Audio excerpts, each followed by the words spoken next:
അദ്ദേഹം മിനിസ്റ്ററായി വന്നിട്ടുണ്ട്. വലിയ പ്രതീക്ഷയിലാണ് നമ്മളെല്ലാം, ഞാനും അടക്കം. കാരണം തൃശ്ശൂരിൽ ഒരു മാറ്റം ഉണ്ടാകണം.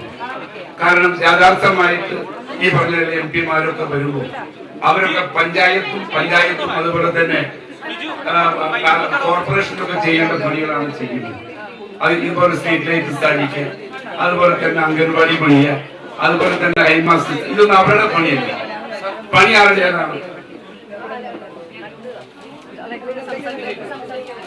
ഞാൻ അദ്ദേഹത്തെ വലിയ പ്രതീക്ഷയിലാണ്. കാരണം വെച്ചാൽ അദ്ദേഹം യഥാർത്ഥമായി അദ്ദേഹം മന്ത്രിയായതിനു ശേഷം വലിയ പദ്ധതികൾ കൊണ്ടുവരണമെന്നാണ് എനിക്ക് അഭിപ്രായം. നമ്മുടെ കേരളത്തിന് യോജിച്ച തരത്തിലുള്ള തൃശ്ശൂരിന്റെ ഡെവലപ്മെന്റിന് വേണ്ടി അദ്ദേഹത്തിന്റെ മനസ്സിനകത്ത് വലിയ പ്രതീക്ഷയുള്ളവരാണ്. വലിയ വലിയ സംരംഭങ്ങൾ അദ്ദേഹത്തിന്റെ മനസ്സിനകത്ത് ഉള്ളിലുണ്ട് എന്ന് എനിക്ക് ബോധ്യപ്പെട്ടിട്ടുണ്ട്.